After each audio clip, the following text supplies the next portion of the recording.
Use code CDotty when you're making your account. CDotty. Like, no matter what you do, if you put it on the internet, someone's gonna hate it. Like, no matter what, someone's gonna hate it. But it's fun. Like, I get to have fun. Like, I'm here, and I get to do this, so I don't care. They're on the internet. It doesn't matter. YouTube. What's good, YouTube? It's your boy CDotty. Today we have the NBA needs to fix this problem. This video came out about a week ago by JxmyHighroller. I have not seen it yet. But by the looks of it, it looked like about to be probably about the Thunder getting some crazy calls, which is still happening 7 days later. It's probably getting worse. So yeah, on the road to 100,000 on the main channel, but this is a second channel video, man. Let's go ahead and get into it.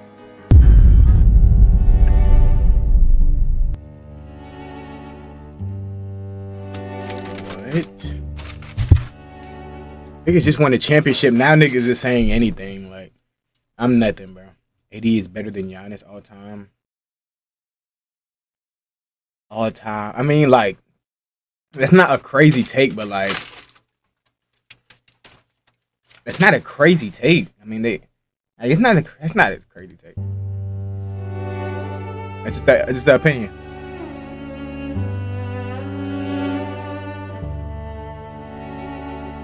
Y'all got beef? I'm like, beef? Yeah. Like, we're out there competing, but beef? Kevin Love, Sharif Abdul-Rahim, Al Jefferson, Drew Gooden, Josh Smith, Tim Thomas, Antoine Walker, Lamar Odom, Jason Williams, Horace Grant, Otis Thorpe. The NBA season is in full swing, and it's about that time. We've got a new batch of hot takes to look at today. The good Bro, I ones, told her the no bad fucking ones. onions, bro. It's straight onions in this motherfucker. Thick ass onions too. I said no onions, man. Fuck. That shit I be talking about. Niggas wonder why people hit skip when they ask for a tip when they haven't done shit besides give you your fucking food. The downright atrocious.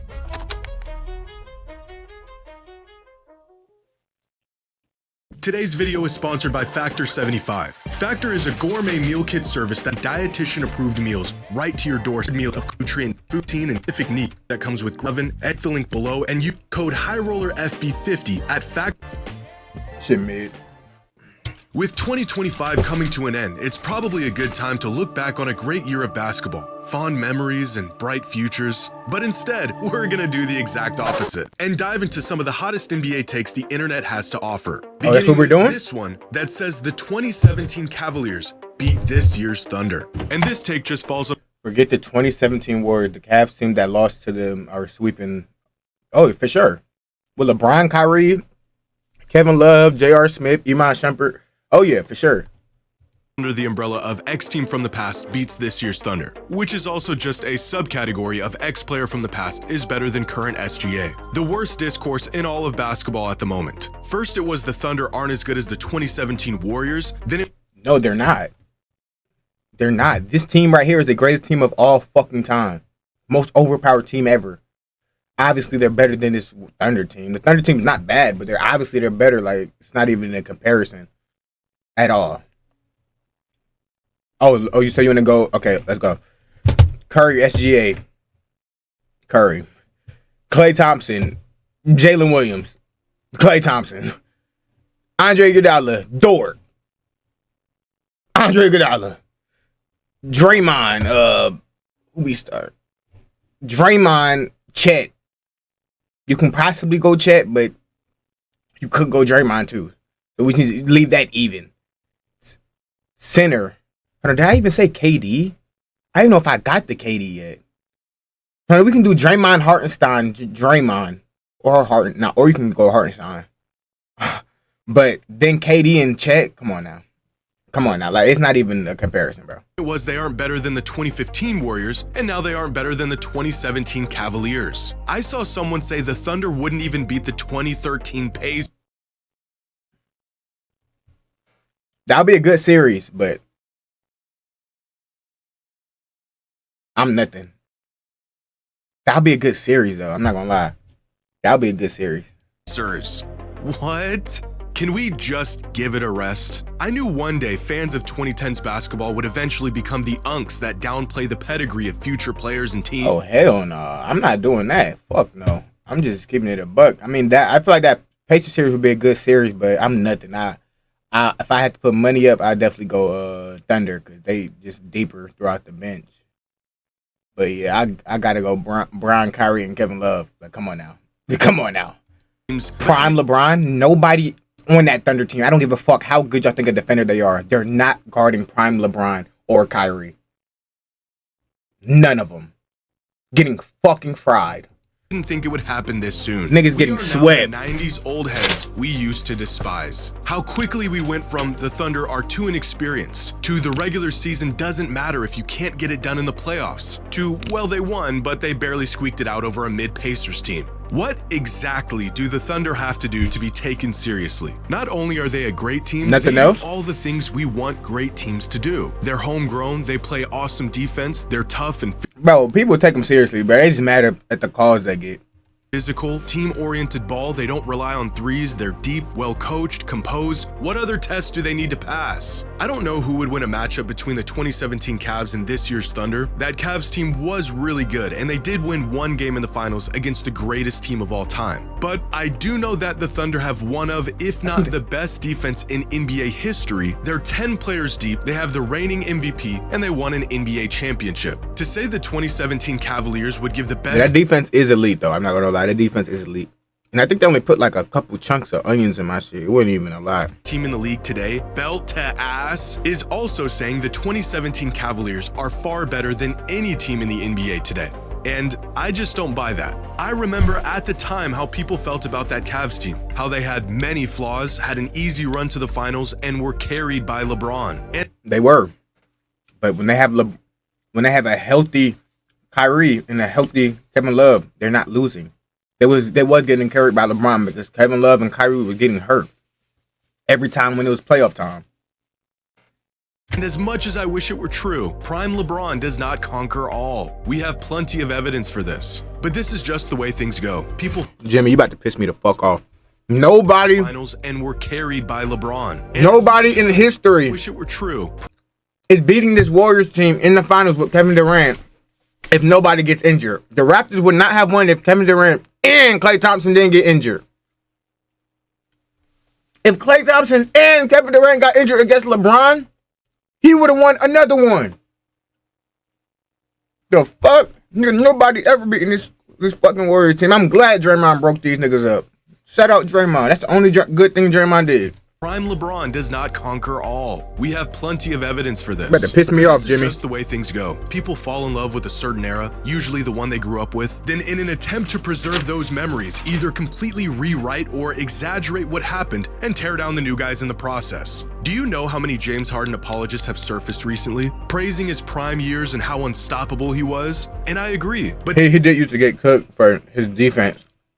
these are the same people that hated his game when it was happening, called him an unethical, foul-baiting playoff Not me. joker. The only difference Not me. This nigga was dropping them to 50 a night at one point. between being hated and For being like 2 loved months. is time. At the time, you know what people said when the 73-win Warriors lost the championship in 2016? Averaging 40. That they were frauds. It ain't worth a thing if it don't got that ring. As if because they lost in the finals, everything they did that season was in vain. Fast forward 10 years, and people are now using the 2016 Warriors as the gold standard of excellence. But the Thunder have it even worse. Not only did they cheated. win a championship, they've come into this season with one of the most dominant stretches in NBA history, and they are still being discredited in the most creative, disingenuous ways imaginable. And in 10 years, I cannot wait to hear people say how incredible and historic and great the 2025 Thunder were, despite saying none of those things right now. We must refrain from becoming the thing we despised and give credit where credit is due. I do not like the Thunder's antics just as much as the next guy, but it is okay to admit that they are a great team who could probably go toe-to-toe with just about any team in NBA history. Now our next— Not the 2017 Warriors with Kevin Durant, bro. I'm nothing.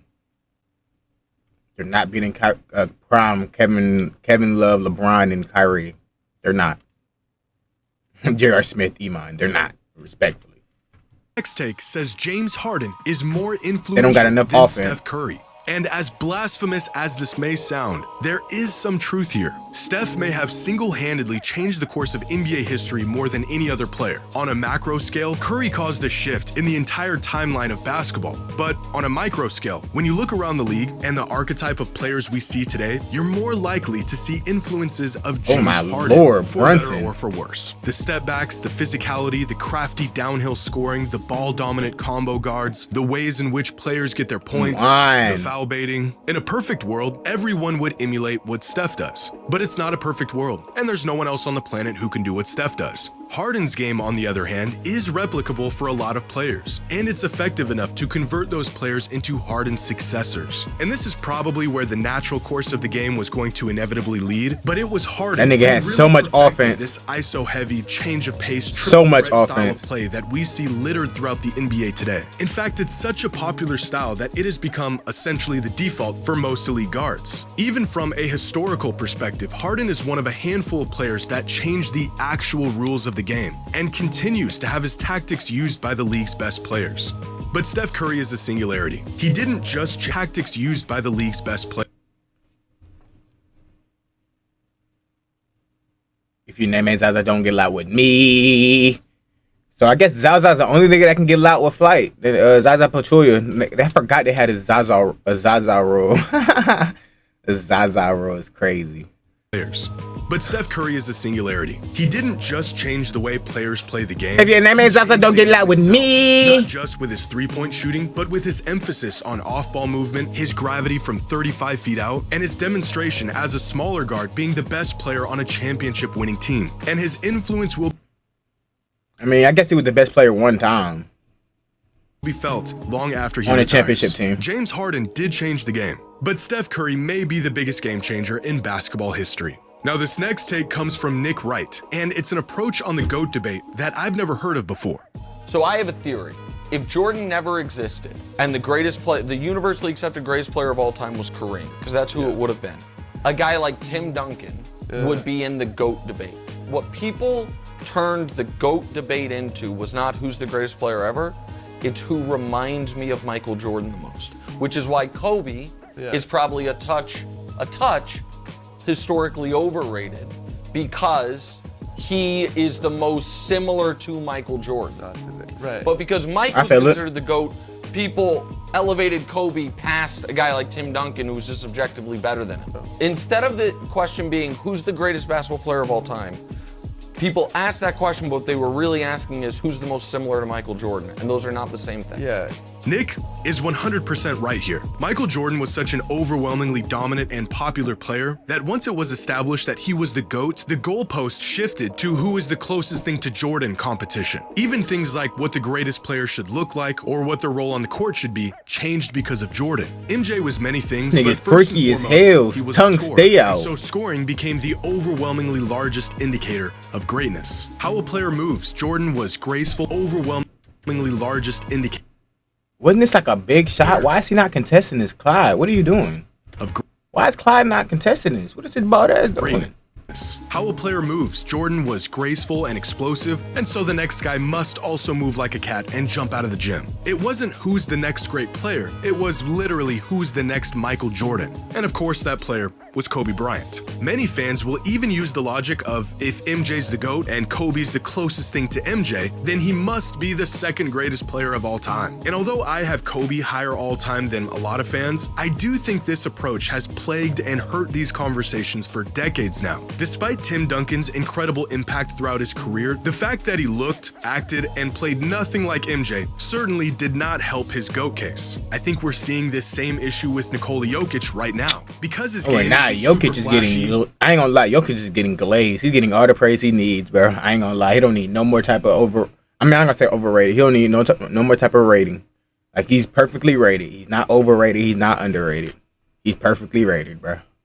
He doesn't play above the rim, and he doesn't look like an ultra-elite, world-breaking basketball player. Some fans just dismiss the fact that he is one of the greatest players the game has ever seen. When Jordan retired, he wasn't just the GOAT, he was the blueprint. And if you weren't built from the same design, you were inherently penalized for it. However, as time goes along and the average basketball fan becomes removed from the days of MJ's cultural gravity, I do think we are moving away from this way of thinking. Impact and greatness comes in many different shapes and forms. And although Michael Jordan is the greatest player of all time, you don't have to resemble him or his game to be in that conversation. This is a great take. LeBron's the greatest player of all time. Comes from a disgruntled NBA viewer who says late game fouling has ruined the end of games. And I could not agree more. Watching the end of tight games these days is a special kind of torture. They say time travel isn't possible, but NBA teams manage to turn 30 seconds into 20 freaking minutes. And the worst part is, the only time this strategy is used is during good close games, absolutely butchering all the excitement of the moment. In the OKC Spurs matchup a couple weeks ago, the last 10 seconds of game time lasted nearly 12 minutes. This was a great game for 46 minutes with what could have been an exciting ending, pissed away with timeouts, commercial breaks, and free throws. And right when you think the bid is up and teams are going to stop intentionally fouling each other and let the clock run out, they inexplicably foul again, and now you're stuck watching another Wingstop ad. Look at the play-by-play of the final 25 seconds of this game. What have they done to the game I love?